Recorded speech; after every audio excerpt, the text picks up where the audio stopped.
Oh yeah, sexy biscuits. Nice. Long boys blues, 1975. A YouTuber's on the rise. Reviewing games late at night and sometimes friends. But Long boys blues, 1975.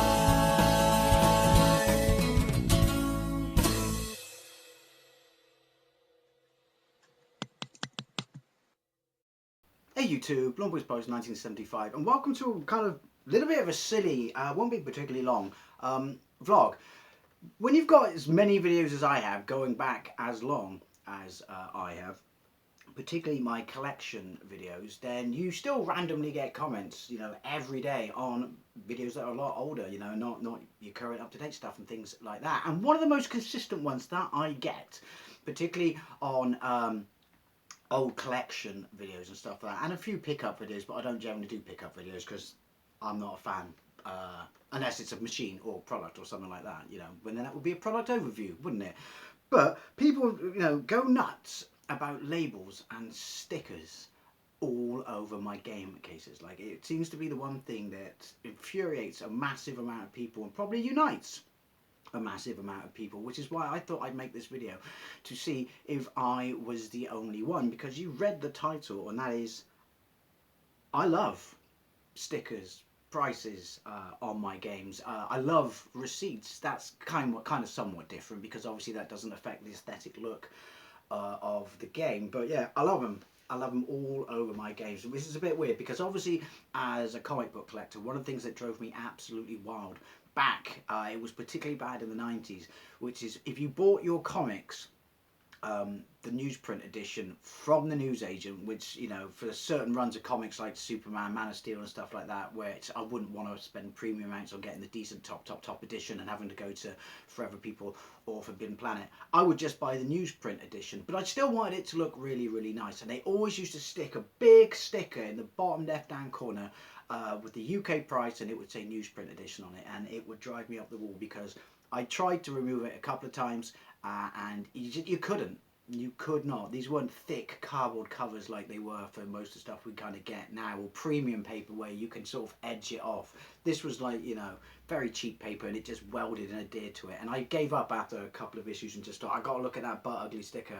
Because like I said, it may not have been a premium edition because I wasn't like that into the character to spend that much money on getting the premium edition, but I still didn't want it to look ugly. So yeah, that used to drive me absolutely up the wall. So you're probably saying, well, why'd you leave it on games? We'll get to that. And also on action figures and stuff like that, particularly nowadays. I have the retro runs of the retro run Hasbro made to look like Kenner, original 8, and then the original 8 for the Empire Strikes Back Star Wars figures. Should have said Star Wars first, really. And they all had a retro sticker on the front, and it was an absolute pain in the ass to get off. And I remember buying a load of Todd McFarlane toys back in the day from Forever People and Forbidden Planet, and also Forbidden Planet.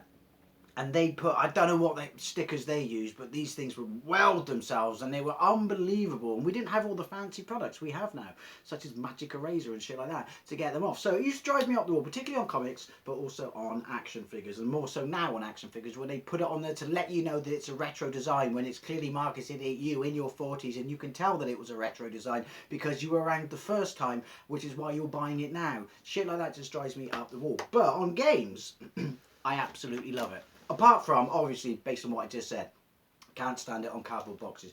If you've got a game with a cardboard box, don't stick a sticker on it. Like, put a sticky, like they do sometimes with, if they haven't got the box or a product in the window of cash converters, they like cut a yellow star out, don't they? Write the price on it, and then just stick it on with blue tack. Do that. Why can't you do that on cardboard boxes? However, if the box is not going to damage, if this thing that drives people up the wall just spoils it aesthetically, but can be completely reversed and removed, then I don't care.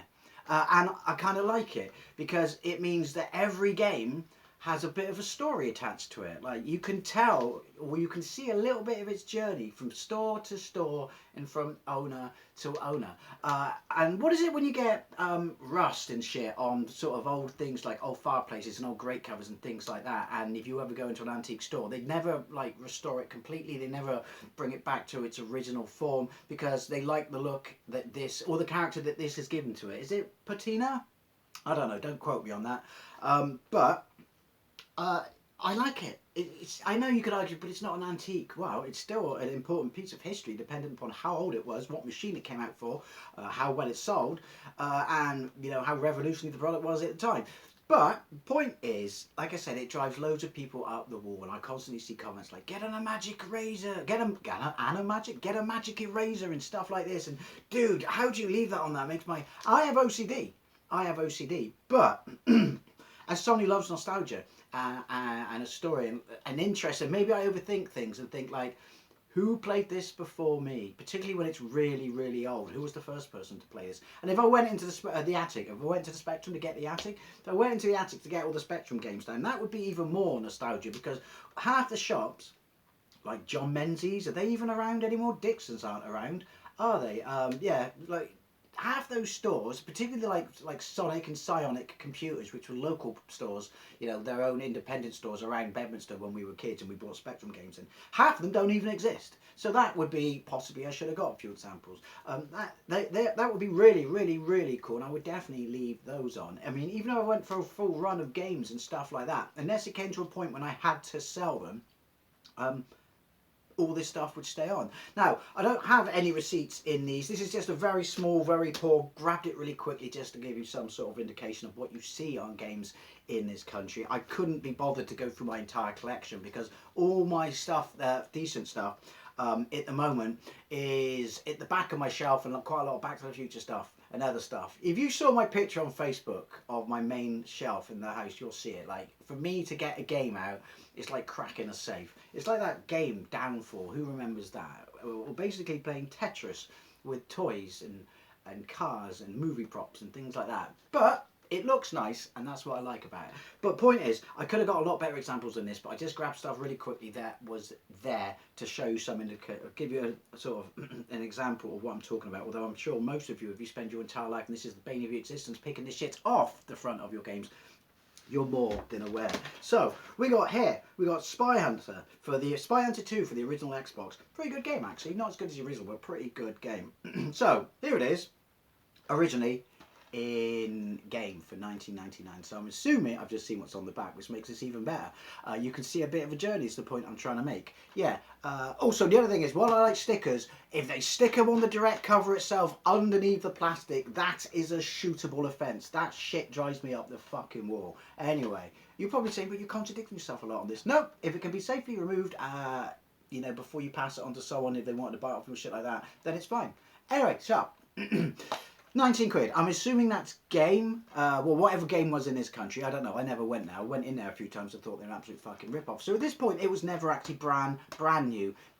Or what's left of it being brand new is not left in, the visual display for this. So then you got 2 for 30 quid. So I'm assuming that that's the same store. And then you've got Save Money or 3 for 40 quid. The different colours make me think, well, is it the same store? Is it not the same store? But it looks cool. It looks like a nice little journey. And then you see on the back where it ended up and how much I paid for it. And that makes you realise as well, which is when you're paying 39 quid for these games when they're brand new, then at the end of its life you pick it up for £1 from Cash Converters. See, that's cool. I like that. Now if it had receipts, it doesn't. It does have the manual. I love looking at receipts because then you get a date on it telling you where it was bought, when it was bought, and you can also see where it was bought, and you can actually see how much it cost new. And I do have some, but I'd have to dig down through my game collection when you have multiple receipts in it. And that to me, and I love that with DVDs, when you buy DVDs second hand and stuff like that, and Blu-ray second hand, that's really cool. That's like a little time machine.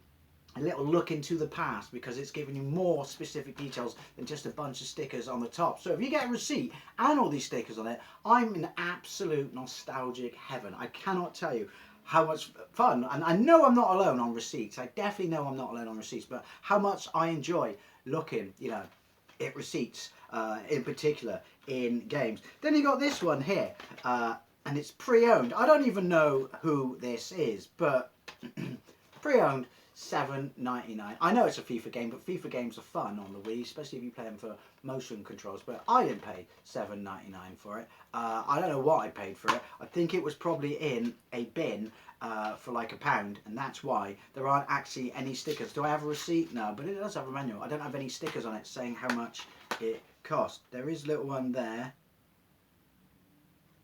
There's a tiny one on the back, but you won't be able to read it, and it matches up to the manual, but I think it says 99p, but you're not going to be able to read that. I can barely read it. I'm pretty sure it says 99p, but that might actually just be the two random numbers that are on there for no reason whatsoever. But I like it because $7.99. So it's at the point where it's not reduced to £1 levels like a lot of the stuff on the, you know, certain consoles like the Wii. But also to let you know that, you know, oh, you know, if you're going to spend the $7.99 on it, why not take special offer, advantage of our special offer, 3 for 2? That's insane. I'd be mad not to. But the reason I like this is, I find it funny because they weren't the only people who did this, and it's almost like, and then it stopped happening, and you look at it now and you just think, dear God, Messi was young now. Dear God, what were you thinking? What complete fucking idiot came up with the spine sticker? Do you know what I mean? Why is that even a thing? Again, I love stickers, so I like it being on there, but even I can look at that and just go, that's really stupid. Now, this is a cool one because it does have a price on it, and this is something else I like. Again, this is something you can remove. It's Sharpie, it's marker. You can remove it, and it drives other people up the wall, but I fucking love it. Not so much if I bought an old toy, because then it would ruin the box, because you're not going to be able to reverse it. Again, see what I said at the start of this video. But this is Pro Rally by Ubisoft on the GameCube, and it was Ken's.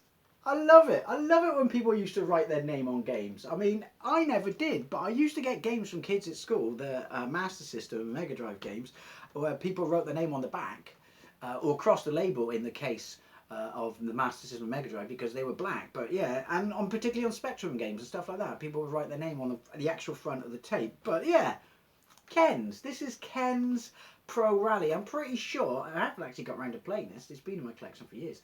I'm pretty sure no one is going to nick your Pro Rally, Ken, unless someone stole it and then it ended up in cash converters for £3.99. Now, this is a good one because while this doesn't have a receipt, the manual in its entirety is, well, it's not English, and which is weird because normally within this country you would have England, and then you would have English, and then you'd have a whole bunch of European languages. I've gone through that before I looked in it. It's not English in there, or I couldn't find it, but this game obviously came from the continent because your guarantee card, your carte de guarantee, isn't in English. Was this French?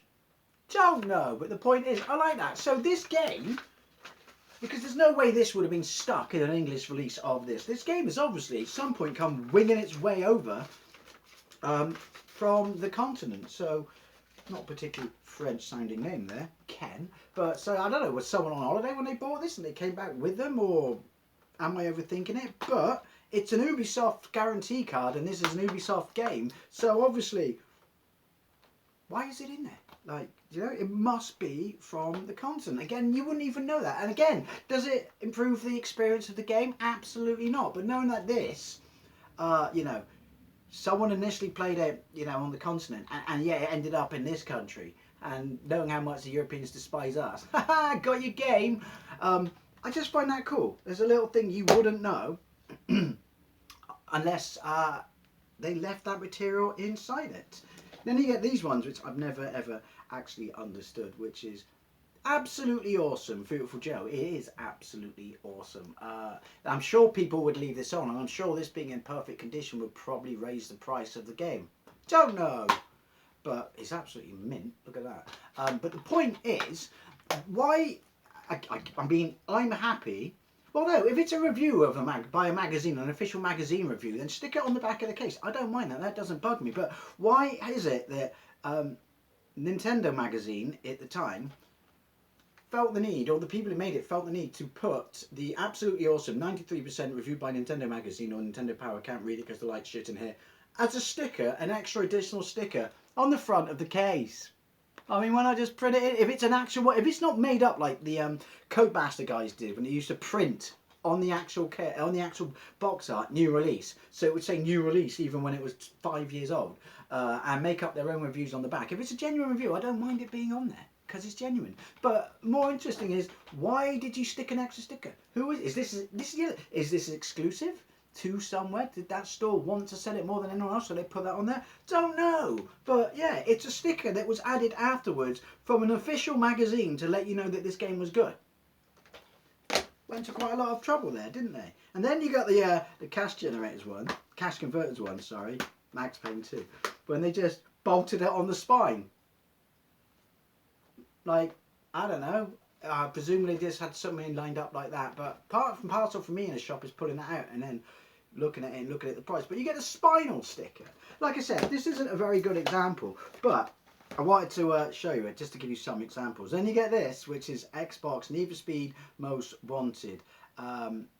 Is that the name of the people? Replay? I don't know. I've never actually heard of them. But 3 for 5. What a bargain. 3 for 5. Replay. But you get the original sticker from the time advertising Xbox Live, and yeah, Microsoft stuck it on there. Is that because free trial? You got a free trial of Xbox Live in here, so to let you know they stuck a sticker on, and it's an original Microsoft sticker. So you got your, so obviously from new to banged up and cheap, and well, 3 for a fiver. Poor game, I feel a little bit sorry for it now. And there, Xbox Live trial. And there you get, and this is even cooler. Then you get your Xbox Live. Now, we've all seen these in 360 and Xbox One games, but to know what one's still knocking around, 2-month free trial. 2 months? That's not bad, is it? 2-month free Xbox Live trial. Unscratched. Unscratched. It's funny, because I actually have Nintendo GameCube games, which I bought second hand when I had my Wii, and the points in there still hadn't been redeemed, and I was redeeming them and adding to my account and buying myself stuff from the Nintendo shop. That was kind of cool. But yeah, I love that shit. Do you see what I mean? Hopefully I'm getting this across to you, that it's like there's a story, and if only it just gives you nostalgia and it puts you back in the mindset and the memory, like with that Xbox Live thing. But here's a cool one, because that's not my receipt, because I bought this. What was this? Yeah, this says $4.99 and this says $2.99, and I got it from Pink Planet, and this doesn't say Pink Planet, but I can't read the date because it's all banged up. I doubt you can read it either. But yeah, this is cool because Dead or Alive 3, this is banging, by the way. Am I right in thinking this comes with the Saturn version as well? This is just, and this, what, yeah, when you should put your price brand new 15 years later is irrelevant, Pink Planet. But why I like this is it reminds you that, oh yeah, Pink Planet, they were a massive thing in the West Country for years and years and years and years. And now they're gone. Completely gone. The only reminder left of them that they ever existed is their distinctive pink sticker on games. Spinal sticker. That's a new phrase. I'm going to make it a phrase. Spinal sticker. So, yeah. And then you get the ones that are just overkill. Absolute overkill. Which is CEX. Here we have a copy of Star Wars.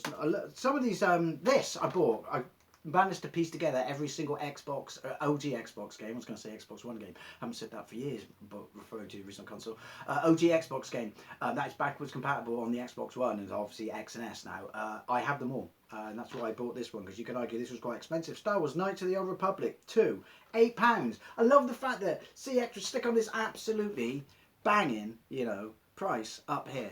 But sorry, you know, promotional thing, like, you know, trade in your games and stuff like that. And then their actual, you know, price sticker was just this, bland as tits, boring barcode thing. I mean, obviously it's a thing of practicality, but yeah, it's just like CX, a little bit polished. Boring. And then it reminds me of the fact that CEX print covers for their games and they don't always necessarily tell you. But yeah, these were great examples, but hopefully I got across my point, which is at any time whatsoever, if I wanted to let these go, relinquish them, let someone else have them, I could remove all this shit, and because it's on the outside, I could remove it with no damage or detrimental effects to the actual games inside. Not enough examples of receipts and things like that. The Xbox Live thing was cool, but you get what I mean. That's a definite journey timestamp into the story of a game, from when it came from new, what shops it went through, and how it ended up in your collection. But yeah, like I said, I know it drives people up the wall because they tell me, but I fucking love stickers on games. They add character, they add, you know, the level of history, and the fact that they irritate people is a bargain. But obviously, yeah, and that's what irritates people, so I'm going to leave it on there as well. That's the other reason I want to show you this, because I didn't do it. Is someone tried to take off the previous sticker, and they couldn't, well, even that, just get your fucking white spirit on it. I know how to do it, even if I don't do it. And then they've just left this horrible, scuffed up, stainy piece of shit up here. Love it. Anyway, as always, I'd love to know what you think. I'm pretty sure the majority of you are just going to say, can't stand stickers on my games, makes them look ugly, sort your shit out, Dave. Probably like receipts. But I can't be alone with this. I like stickers. Like I said, you can remove them at any point you want whatsoever. So why not leave them on there and let the game have a little bit of sort of visual history. Patina, if you will, if that is even the right word. Anyways, always, I'd love to know what you think. Thank you very much for watching. I'll see you later.